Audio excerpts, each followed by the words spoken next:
Hey there, I'm Scott, and this is Tangents. Well, it is the 28th of March 2022, and well, it's a little sooner than I was expecting to record one of these, and it's actually about something kind of topical, which may no longer be topical by the time you hear this, but I debated about whether or not to talk about anything here as well, but I kind of felt compelled. And just for some context, yesterday was the Oscars, and I could not give half a fuck about the Oscars. I mean, it's just like, it means nothing to me. It's one of those things that, like, if it happens or not, it just meh. And I like movies even, and I just don't care that much. I really don't. Normally, I don't even, you see some highlights or some stuff like that. I just wouldn't even watch it. But last night, Chris Rock was presenting, and Will Smith came up after Chris Rock said something. Just calmly kind of walked up to him, slapped him in the face, and walked away. And I have to say, like, I think it was worth commenting on because I've talked with some people on Twitter, of course, about this, and outside of that as well. I have some thoughts. I really have some thoughts. And I've also, I've watched some other people expounding on their opinions about it, and I don't know, it made me kind of cringe to hear some people talking about this, so I thought it was worth saying something, or some things.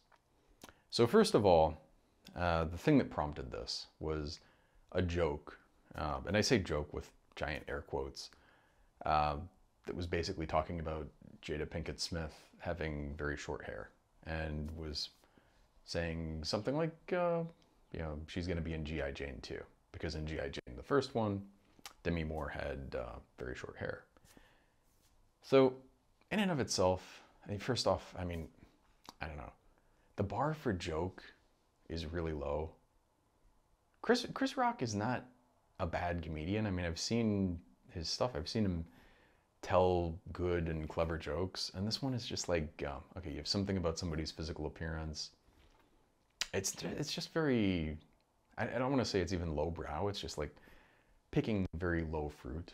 It's something that a little kid could come up with, which, I don't know, to me, it'd be nice to come up with something better, but it is what it is.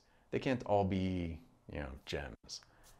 But the thing that got me really about that is, and certainly the thing that seemed to precipitate this event, is that this is not just a matter of physical appearance. You could make a bald joke about me. It'd be kind of dumb. Yeah, certainly, I guess, dude who's bald, slightly less abnormal than a woman, but still, you could do. Wouldn't really hurt me that much. But you start factoring some things in, and you're like, okay, she has an autoimmune condition that leaves her with patches that are hairless. I actually have something similar on my ankles. I have a certain spot on both ankles where it's like smooth as though it got lasered. It's just crazy. And there's just no fur there. It's just weird. Now imagine you have that on your head, and imagine that you're a woman and you live in a society where aesthetics are really considered important. And I personally think, she's very attractive, does not need hair, looks good without. But you can understand, like, people are kind of sensitive about certain things, and then live in the society we do, and then you start adding some layers to this, and this is also something that you're already kind of charged about. It's already like you're self-conscious about it, and you just think about it, and you could be bothered by that. It doesn't seem that crazy or out of the realm of reason to me. And then you think also, this is the thing that really gets me. So Will Smith did this thing. What he did I'm certainly not going to condone violence. I don't think violence is ever really the answer necessarily.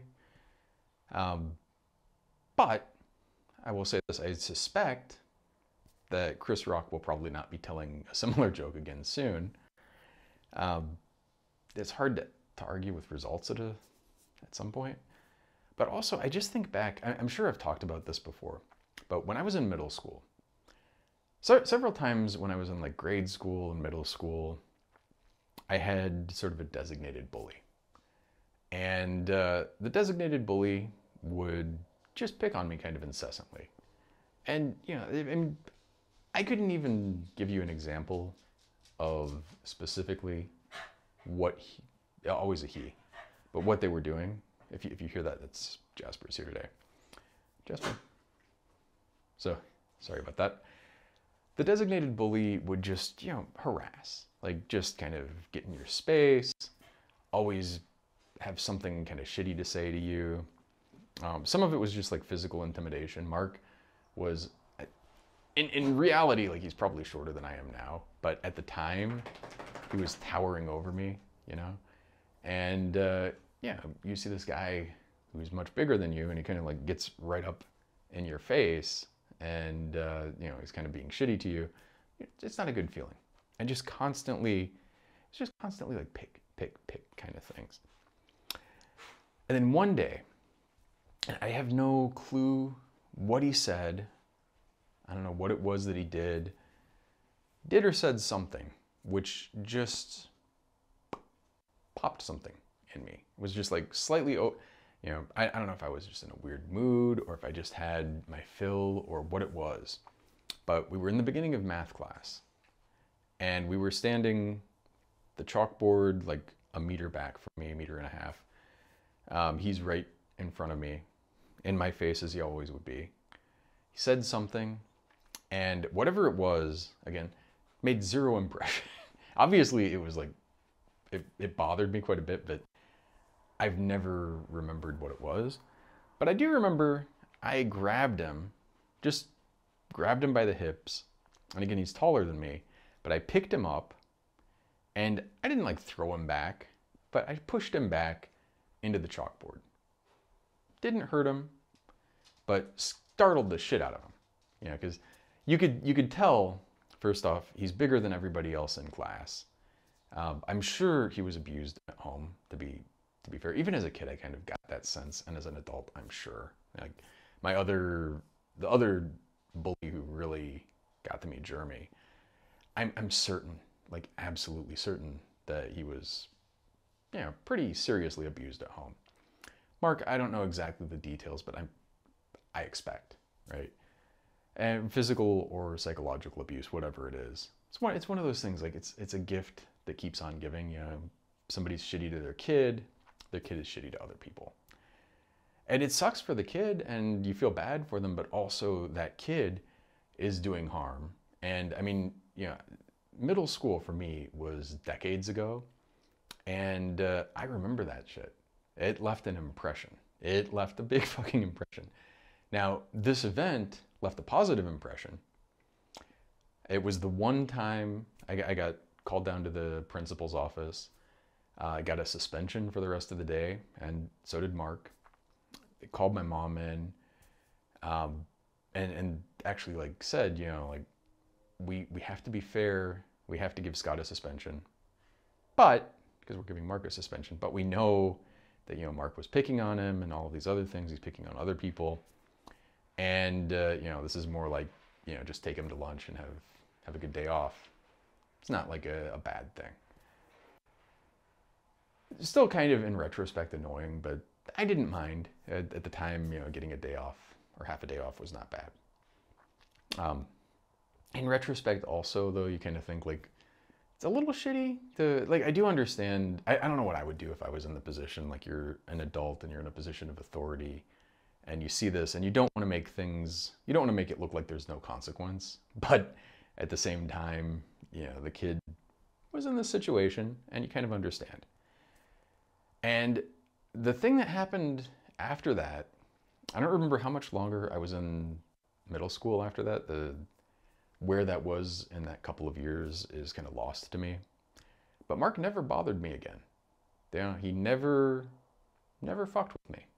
It was kind of, I mean, it was like a night and day kind of thing. And again, like, that's not really like violence. Like, you're not punching somebody, you're not hurting somebody. But it's a bit of violence. It's obviously like use of physical force. And again, I'm not advocating it. I'm not saying it's good what I did. I'm not saying it was justified.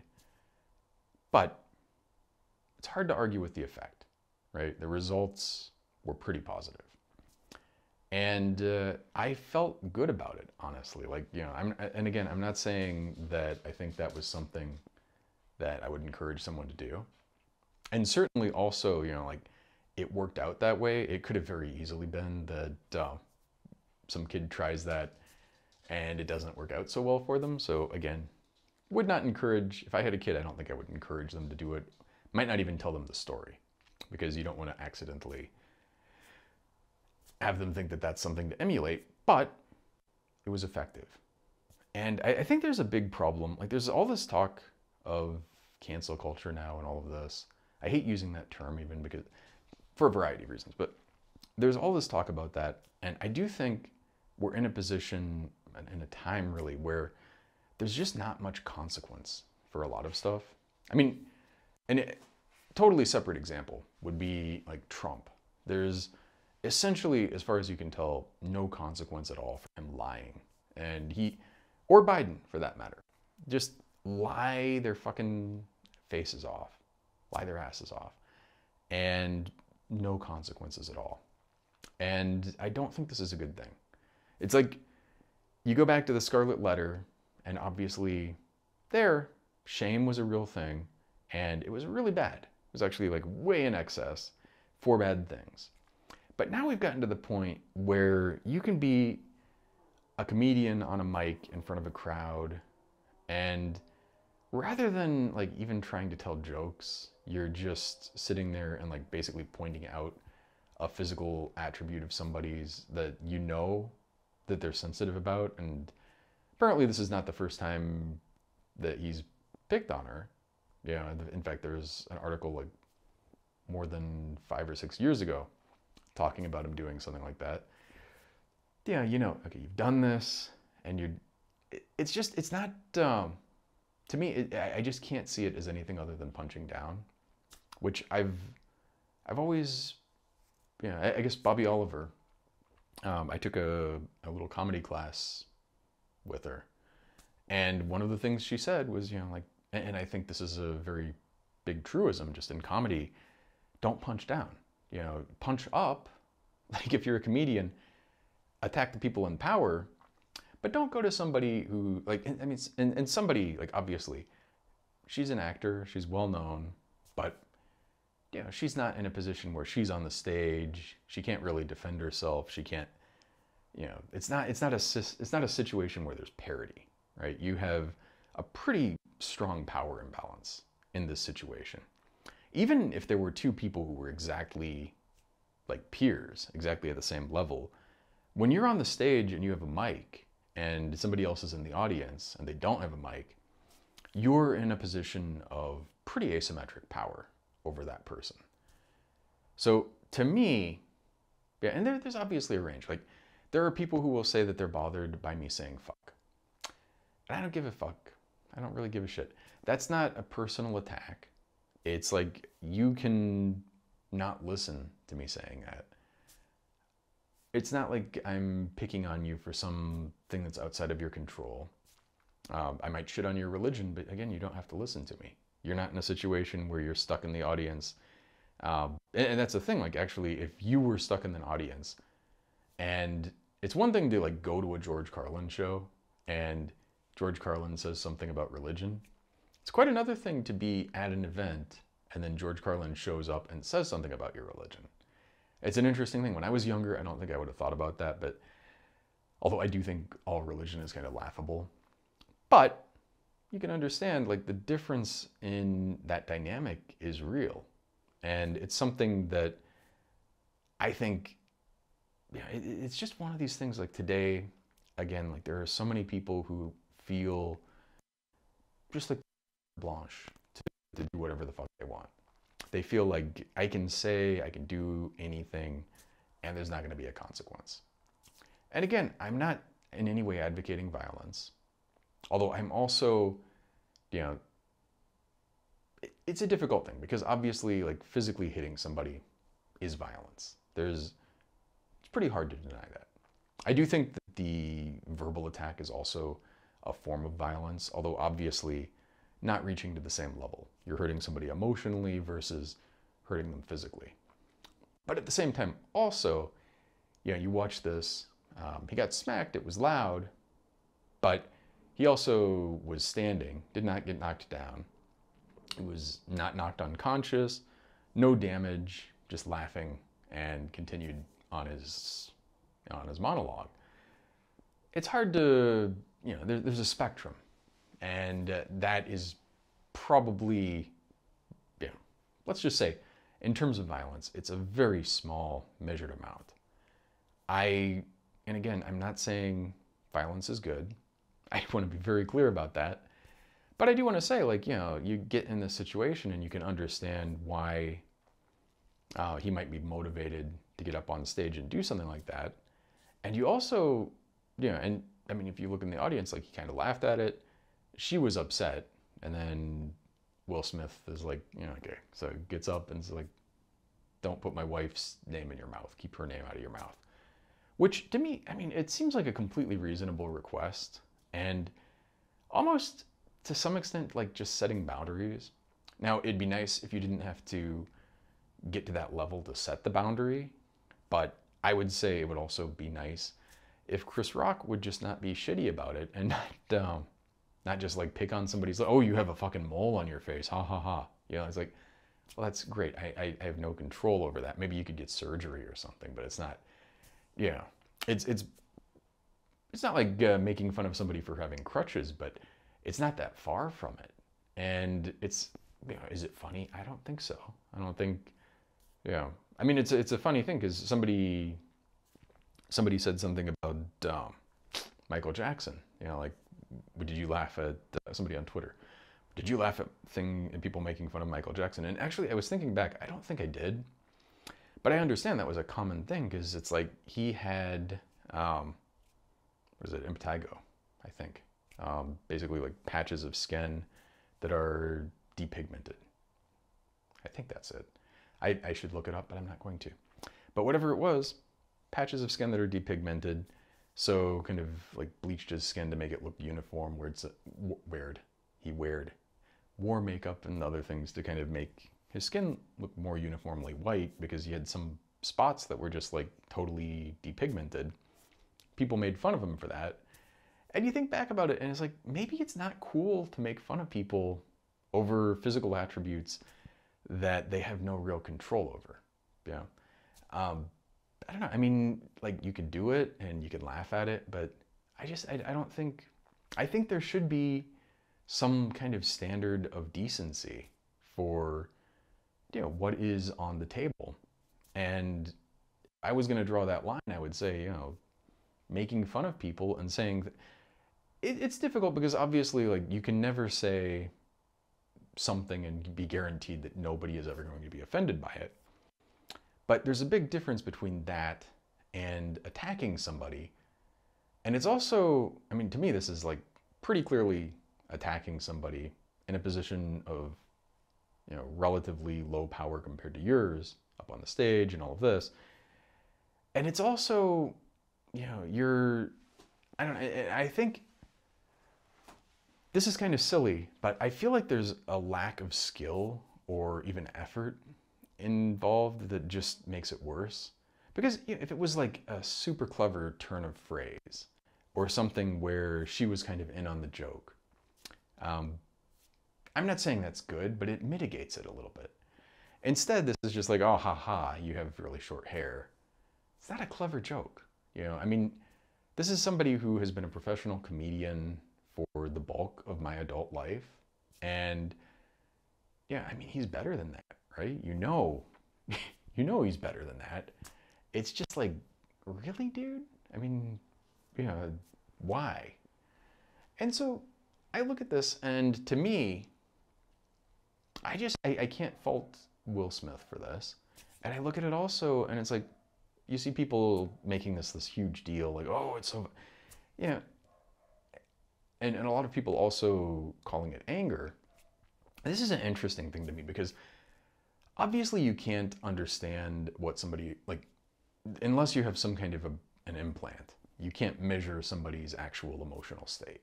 You can just kind of interpret it from certain things. And I look at that and I think of Will Smith as somebody who is very well regulated emotionally, kind of like myself, which is like not a really rash person, not somebody that's like blowing up at people. I might, you know, from time to time on Twitter, I might kind of like I might perform a little bit of that, but it's not like, it's not my thing, right? It's not me. And I feel like Will Smith is kind of like that. And so when I first heard about this, it's like Will Smith, first off, I thought it was punched, but because the way that I saw it originally framed, it looked like punched. And then later on you find out it's smacked. Big difference between those things.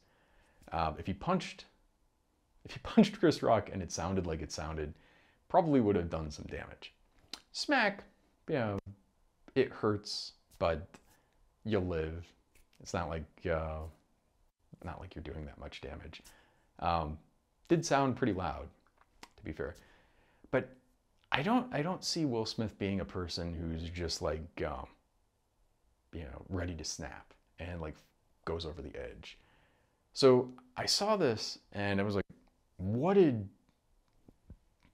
Chris Rock do or say to do that? And obviously, again, there's nothing you can say or do that justifies violence, but you can't understand, like, okay, he did something that precipitated this. And again, it's not like he could necessarily have known that would have been the consequence, but there was a causal chain there. It's not like you're sitting there looking at it like, oh, this is a completely out of the blue, some random person for no reason at all got up on stage and hit me. This is, you made a shitty joke, and I think really here, like, joke in giant air quotes, and it offended somebody and kind of hurt somebody's feelings, somebody who cared about that person, and you've made shitty jokes about this other person before. Somebody who cares about that person is like fucking enough and gets up, calmly walks to him, unbuttons his shirt, smacks him, not like beating the shit out of somebody. I've seen somebody like actually lose their shit. More than once in my life have I seen that, but a couple of times I've seen that. And when you see that, the difference between that and something like this, I mean, that is like legitimately scary. You see somebody who like a switch is flipped and they're just like beating the shit out of somebody. That's somebody in anger, out of control. And obviously, like, it's a spectrum, but that's pretty far on the spectrum. This is somebody very coolly and rationally, as far as I'm concerned, got up, like got in the situation, is like, okay, this is what I'm going to do. Got up, walked over, did what he was going to do, and walked back. And then he had something to say, which was a little bit heated, but also, he just did this, and you're kind of pissed, and it's understandable. So even with the vocal stress there, you're kind of like, seems pretty measured to me. And again, I keep saying this, but it's not that it justifies violence, but you can really understand why, if you're in that position, you might be brought to at least consider such a thing. And you can understand also, like, to me, I mean, it didn't seem like that big of a deal. And again, I'm not saying, I mean, especially, like, to be fair, like, people are talking about taking away Will Smith's Oscar. Seems a little bit extreme when there's no standard that, I mean, you look at Roman Polanski has his Oscars. What is that guy's name? Harvey Weinstein. A lot of Oscars and did not have them taken away. And Both of these people have done much, much worse things by no small margin than what Will Smith did. And you look at that and you're like, I don't know, actually, I don't know the guy's name, but some dude kissed Halle Berry on stage, and she did not consent to that. That's, to me, way, way worse than this. And that dude faced no consequences. You put this stuff kind of on a scatter plot, and it's like, okay, you have this thing that's like, it's not great that Will Smith did this, but it's like, okay, I get it. And then you have these other things, and they're much, much worse, and zero consequence. Hard to square the circle there if you're gonna have a consequence for this, which was pretty well motivated and not that big of a deal, versus these other things with no consequences. So I don't know. I think about that a lot. I've been thinking about it a lot in the last day, and especially like I'm seeing people talking about this, and like I saw Kathy Griffith, who incidentally blocked me on Twitter for I don't normally, like, I'm not proud of getting blocked on Twitter, but when I say something that to me seems like no big deal, and then somebody blocks me over it, I feel like they're kind of saying something. I do block a lot of people, so I mean, do I live up to the same standard? Who knows? But mostly I block people because they're like obvious sock puppets, or they're arguing in bad faith. Things like this, I'm not a huge fan of. I feel like the sock puppet situation, though, it kind of gets to this, like, people in our world, and again, I do not condone violence, but there's a certain aspect of like frontier justice where you just are aware as you go through life that if you do certain things or you step over certain bounds, there may be consequences. And the fact that there may be consequences to some extent kind of keeps people in line. Now, you would hope in a better functioning society, those consequences might just be like you would feel shame, and that shame and embarrassment would motivate you not to be an asshole, right? I mean, it'd be nice if, like, you're a comedian and you're making fun of somebody's short hair. Maybe people are like, really, dude, I mean, come the fuck on. That wasn't very, A, it wasn't very funny. B, obviously hurt her feelings. And C, I mean, you're just fucking better than this. It's just lame. And then you don't do it. But instead, we have a world where, like, Kirsten Sinema can troll the shit out of people and can basically tell the people who voted for her to go fuck themselves. And there's zero consequence. Mitch McConnell can just sit there and lie and sit there and say, like, my whole purpose, my whole existence is to see that Obama's a one-term president. He can say shit like that and be a complete prick, and then say other things that are just like, oh, when I was the Senate Majority Leader, we didn't do anything like the Democrats are doing now. It's like, are you fucking serious, dude? Just stop fucking lying. Stop fucking lying. And yeah, to me, this is a problem. It's right up there with the Dunning-Kruger thing as just one of the kind of type problems of our time. One of the things that just really, it's so common and it's so endemic, and it ruins the experience of living in this time.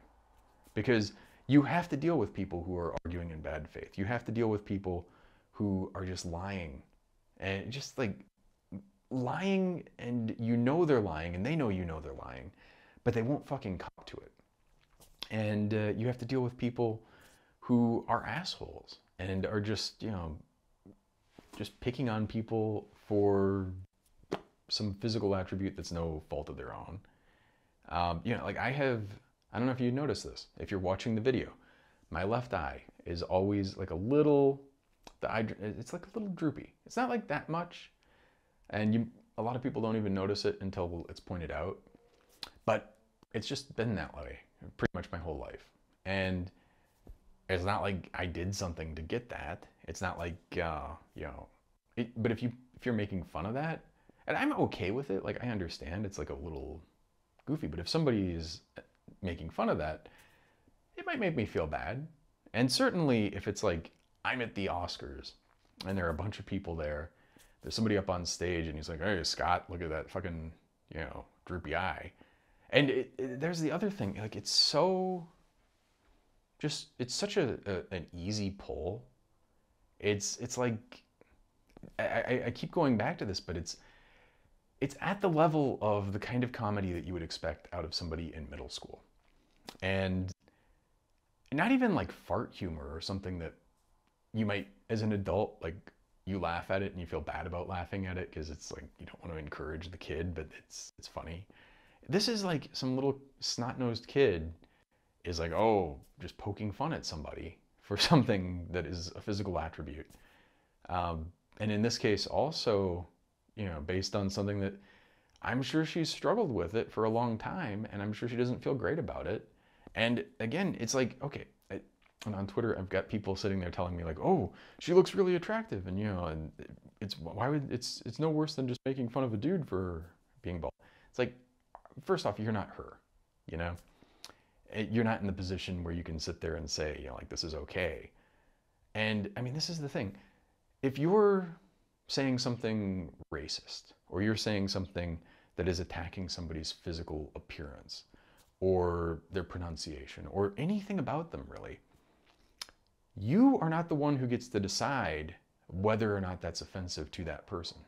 It's different if you're just talking about something in the abstract. And, and I would say, like, I talk about religion. I say shitty things about religion. I think religion is a fucking joke and a horrible thing. I'm thankful every day that I was raised without it. If that offends you, that's great. I don't care. But, I mean, it's really sad, but, I'm sorry, but I don't care.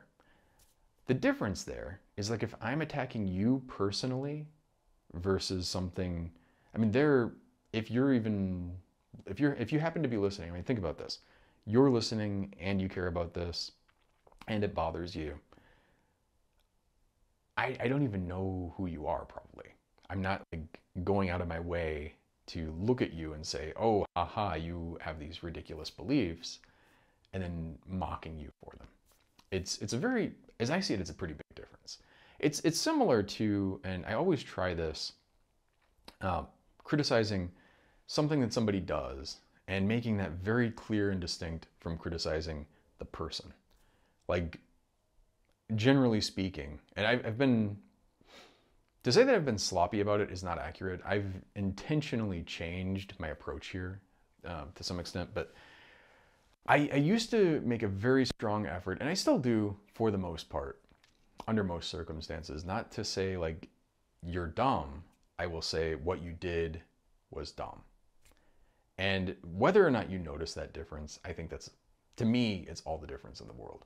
Because you're dumb is an attribute of you. That's saying like, you are bald, you have the droopy eye, you have something wrong with you, in my opinion.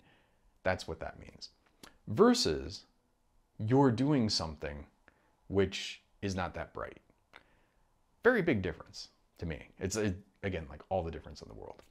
One is something that is kind of an inherent property of you, and probably is not even true, but it's still like an attack.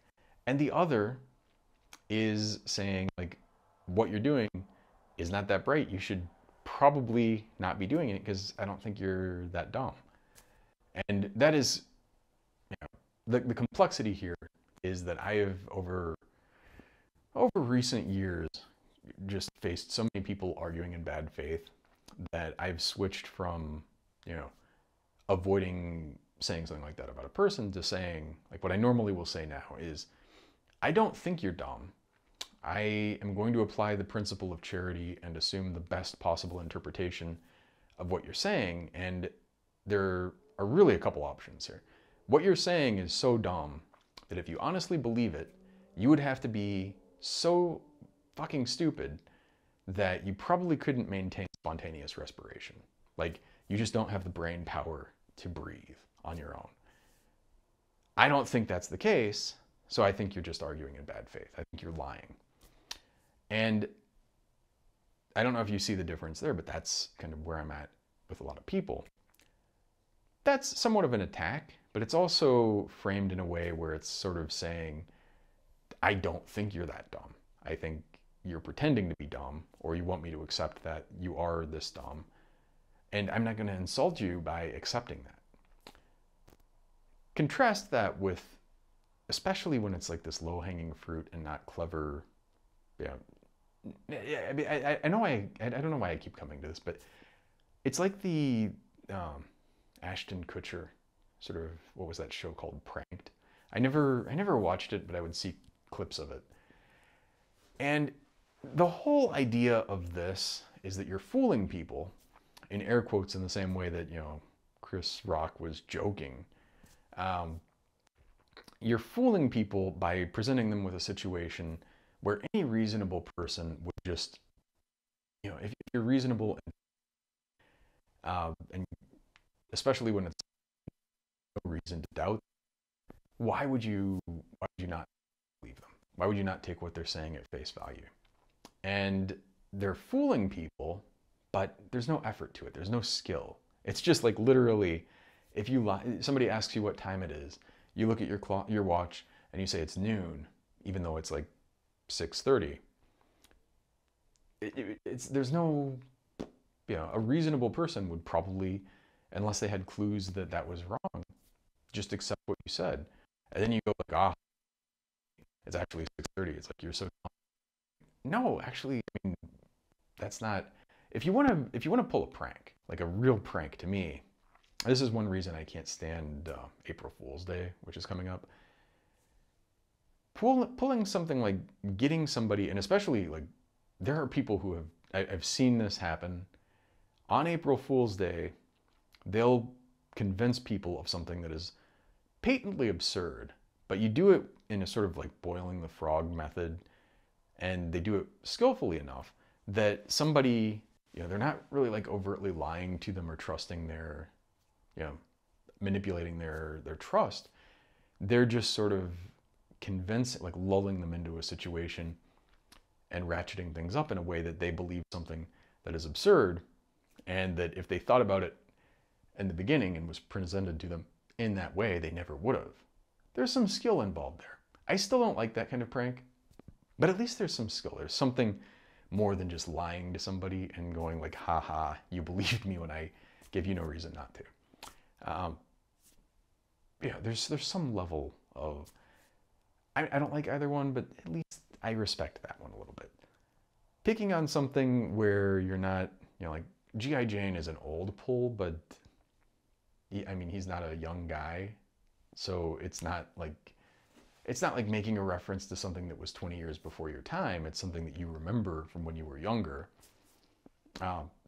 It's just not a clever joke. It's not a good joke. It's not funny. Maybe, and I mean, is it funny? Like, there's a question as well. Maybe you chuckle. Maybe you don't. I don't know. But you think about that, it's like, okay, you get a little light laugh for something that is hurting somebody's feelings and is basically an attack on somebody who has something that is causing a problem that they're self-conscious about. I don't know. Picking on people and making fun of their appearance, it just does not impress me, especially coming from somebody who gets paid a whole lot of money to be funny. It's just like, it's not, there's no craft to it. There's no excellence to it. It's not just punching down, but it's just so like weak and lame. And so anyway, I mean, getting into violence, like, is violence ever an answer? It's complicated. I think there's always an answer other than violence, but there is something to be said for the fact that, again, that this has happened will probably change the way Chris Rock approaches telling this kind of shitty joke again, and maybe I'll think again.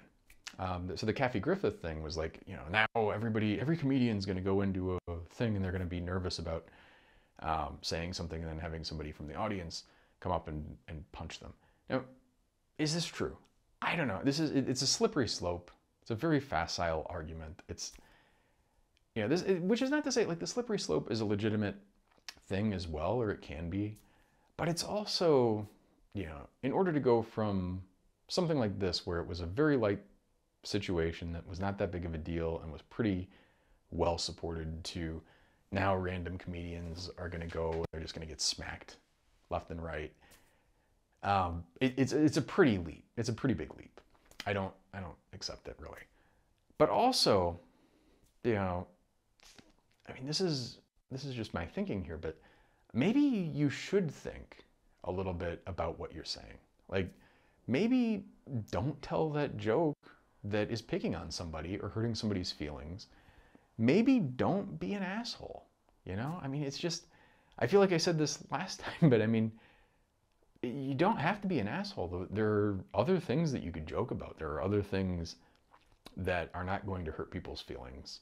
And maybe it's not that bad that you are in a comedy club or in that kind of situation and you're hesitating to tell this kind of a joke where you're going to hurt somebody's feelings. I feel like I'm repeating myself, so I probably should just wrap up now, but it's just, I don't, I mean, there's the whole like nonviolence versus violence. Like, you think about like Gandhi. What he did worked against the British Empire, who were at the time extremely powerful. And the fact that nonviolence, provocative nonviolence, but nonviolence worked, is pretty remarkable. And it tells you maybe there's an approach there. And then there was, I'm thinking of the movie, but I'm sure this is at least somewhat based on something that actually happened. Somebody asks him, like, well, could you use that against Hitler? And you think about it, and it's like, could you? I don't know. I suspect the answer is not without really serious, horrible consequences. Because you have somebody who, the British at least had some degree of shame, and they had some, they're not free to just kill people here and there. Or maybe they would, but, they had some limits to it. Whereas Hitler, it's like, there's just no bounds to what he and the Germans would do. So, can you do that non-violently? I don't know. It's a interesting question.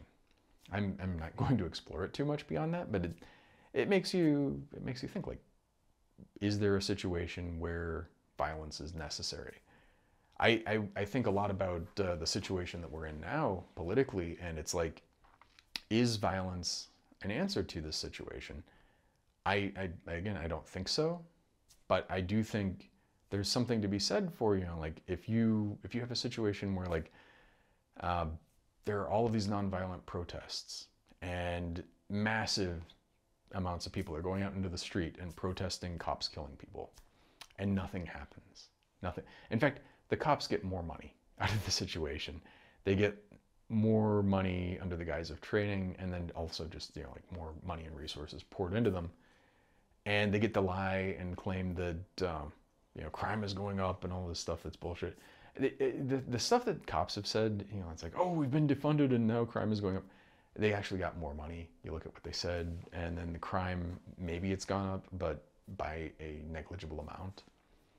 And crime it goes down when all the fucking cops in New York decide to take the day off to scare the shit out of people by marching in the streets for a funeral. Like, it's interesting. It's very interesting. So can you get by there without violence? Can you? I mean, I think the answer to me, and I don't want to answer that question directly, but I think the situation is basically, and actually, I think it was Kennedy. I'm going to fuck up the quote, but he said something like, if nonviolent revolution is impossible, then you make violent revolution inevitable. I think that was him. I'll look this up later and it'll be somebody else, but or the quote is off. But either way, it's like the fact that we're in a situation where there's nothing I can do to persuade cinema. There's nothing I can do to persuade Biden, or pretty much like the entirety of the Democratic Party. They're not open to any kind of there's nothing you can do to Chris Rock to say like, dude, don't fucking talk shit about people who can't defend themselves and are maybe not feeling great about certain things. Maybe don't pick on them. You can't do that. And if you can't do that, I've seen people say like, oh, he should have just done. It's like, how do you know he hasn't tried, first of all? And if he did, would it work? I don't think so. I would be shocked, honestly, if it did. And the fact that it probably wouldn't makes, at a certain point, you're like, well, okay, if the nonviolent approaches don't work or they're not available, what can you do?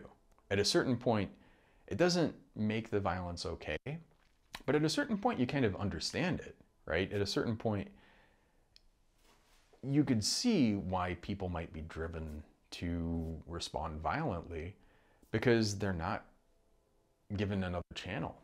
They're not given some kind of way to be heard. They can protest all they like.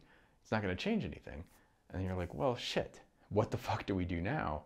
And at a certain point, you're kind of like, well, grasp at straws. And one of the straws that's available to you is violence. So I don't know. I think it's a cautionary tale, frankly, that like maybe you should give people a way to sort of say like, these are my boundaries, and at least give people an opportunity to establish that stuff, and then you can choose to respect it or not, but hopefully you do, and then hopefully nothing happens.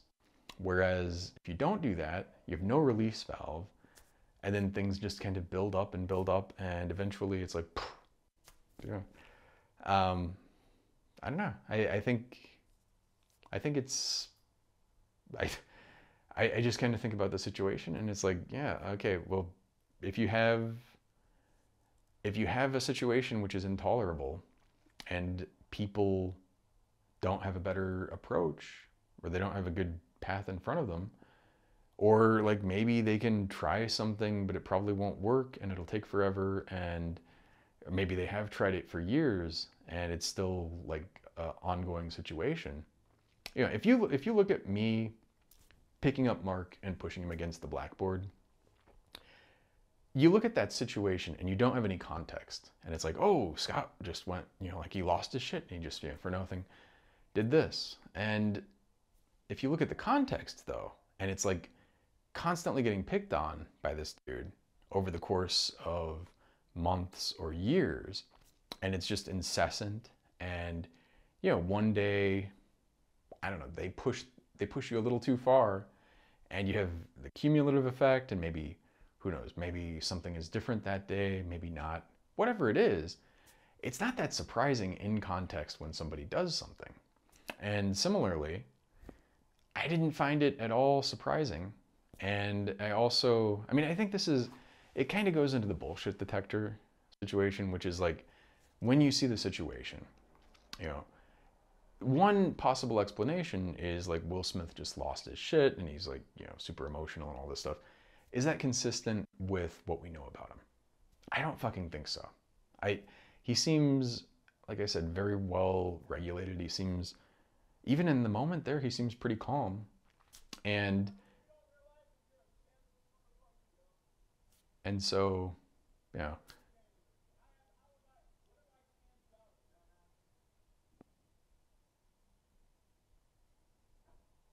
I don't know what's going on here. I realized that I did not edit out my little blip last time. Sorry about that. Somebody's yelling outside and it's like, what the fuck are you doing? I'd really like to move, But anyway, when you think about this kind of situation, I don't know. You take what you know and you kind of apply a little bit of logic, and you think like, that doesn't make sense. That doesn't seem like him. And then you kind of look at it and you look at the situation and you zoom back a little bit and you're like, oh, well, he said this. And then you look back a little bit more and it's like, oh, well, this is actually a pattern and he's been doing this shit for a while. Maybe you even said something and nothing worked. And then when you start looking at that in its totality, you're like, okay, well, maybe you're frustrated. Maybe he's having a bad day, maybe not. But either way, it's like this cumulative effect. And then at a certain point, nothing else is working. And you're just, like, I'm not saying it's good, but what else are you going to do? Like, if I would not, just going back to that situation, if I would have not done that with Mark, I'm sure he would have just kept picking on me the rest of the time I was going to that school. And I don't know that there was something else that I could have done that, like in a movie, maybe you'd have some kind of like quick talking. Like, I was not socially in any kind of position to do that. I am amazed when I see kids in high school that are good at giving a speech. I was in middle school at the time, but I could talk. I was smart and could think about a lot of stuff, but I was not like going to play to a crowd. I was not going to be able to just like eviscerate somebody verbally. So that's off the table. And you think, like, what else can you do? I could talk to somebody, but you talk to people and it's like, okay, well, yeah, I understand they're a bully, and then nothing happens. And you're like, well, what the fuck else what am I going to do? I don't even know. I would love to have, like, this is an effective alternate approach, but I just don't see it. And if you don't see it and you don't have it, and like really I'm thinking about it, I can't judge very harshly. And so it's like, I don't condone violence, but in this case, I'm not saying it's, certainly understandable. And it's not, it's as close to condoning as I can get without actually saying like it's totally cool and, no problem at all. Because I don't know what else he could have done. I really don't. And you're like, well, Scott, you can just take it. Just like let it roll off of you. Like, well, yeah, that's easy to say. But when you have somebody picking on you incessantly and you're sensitive about something and you find yourself in that situation and it's like, okay, well, you could just take it and then just keep taking it and taking it and taking it. At a certain point, that's just not really a great answer. And also, I mean, it just goes back to this social contract stuff, which is just like, don't be a dick to people. Try to realize that other people are human beings and they have feelings, and you can't just pick on them and expect them to be fine with it.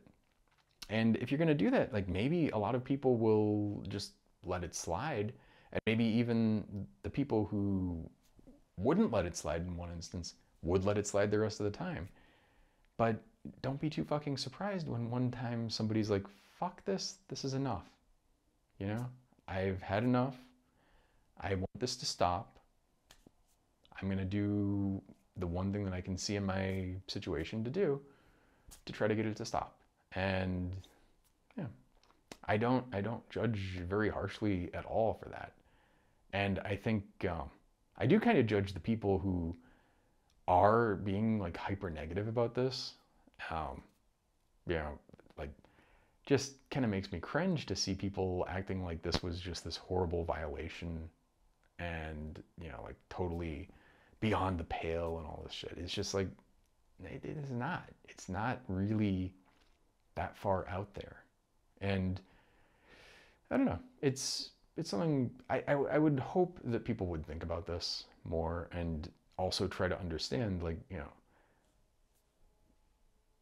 all of the people in the situation are people. They all have feelings. They all have thoughts. They're all, they're not like somebody that you can just, they're not some non-playable character that you can just pick on and hurt in some way or another and imagine that's just not going to have any consequences.